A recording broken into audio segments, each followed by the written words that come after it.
ప్రధానమంత్రి నరేంద్ర మోడీకి ఇజ్రాయెల్లో ఘన స్వాగతం లభించింది. ఆ దేశ ప్రధానమంత్రి బెంజమిన్ నెతన్యాహు, ఆయన భార్య సారా నెతన్యాహు విమానాశ్రయంలో ప్రధాని మోడీకి వామ్ వెల్కమ్ పలికారు. ప్రోటోకాల్ పక్కన పెట్టి నెతన్యాహు ఎయిర్పోర్టుకొచ్చారు. తన కారులో మోడీని తీసుకువెళ్లారు. మోడీ ఇజ్రాయెల్ పర్యటన నేపథ్యంలో ఆ దేశ media the Jerusalem post front పేజ్లో టూర్ వార్తని హైలైట్ చేసింది. నమస్తే అని హిందీ భాషలో, షాలోమ్ అని హీబ్రూ భాషలో మెయిన్ హెడ్డింగ్ పెట్టి వార్త రాసింది.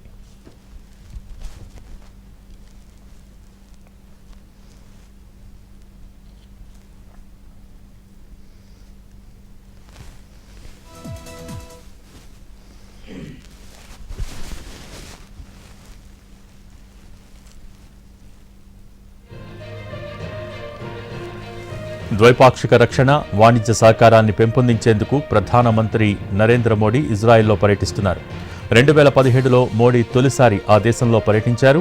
తాజాగా ఆ దేశ పార్లమెంట్ కెనెసెట్లో ప్రసంగించనున్నారు. ఇప్పటివరకు ఏ భారత ప్రధాని అక్కడి పార్లమెంటు వేదికగా మాట్లాడలేదు. ఈ పర్యటనలో భాగంగా ఇరువురు ప్రధానులు గాజా పరిస్థితితో పాటు పశ్చిమాసియాకు సంబంధించిన పలు అంశాలపైన చర్చించనున్నారు. 41,000 మంది ప్రవాస భారతీయులు ఇజ్రాయెల్లో ఉన్నారు. వారితో మోడీ సంభాషించే అవకాశం ఉంది.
ప్రధానమంత్రి నరేంద్ర మోడీకి ఇజ్రాయెల్లో ఘన స్వాగతం లభించింది. ఆ దేశ ప్రధానమంత్రి బెంజమిన్ నెతన్యాహు, ఆయన భార్య సారా నెతన్యాహు విమానాశ్రయంలో ప్రధాని మోడీకి వామ్ వెల్కమ్ పలికారు. ప్రోటోకాల్ పక్కన పెట్టి నెతన్యాహు ఎయిర్పోర్టుకొచ్చారు. తన కారులో మోడీని తీసుకువెళ్లారు. మోడీ ఇజ్రాయెల్ పర్యటన నేపథ్యంలో ఆ దేశ media the Jerusalem post front పేజ్లో టూర్ వార్తని హైలైట్ చేసింది. నమస్తే అని హిందీ భాషలో, షాలోమ్ అని హీబ్రూ భాషలో మెయిన్ హెడ్డింగ్ పెట్టి వార్త రాసింది.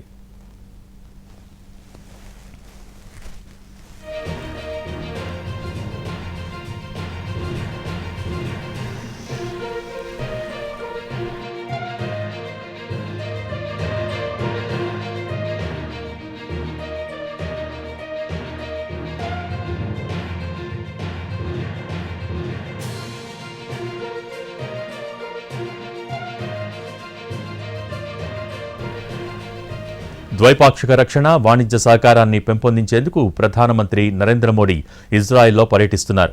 2017లో మోడీ తొలిసారి ఆ దేశంలో పర్యటించారు. తాజాగా ఆ దేశ పార్లమెంట్ కెనెసెట్లో ప్రసంగించనున్నారు. ఇప్పటివరకు ఏ భారత ప్రధాని అక్కడి పార్లమెంటు వేదికగా మాట్లాడలేదు.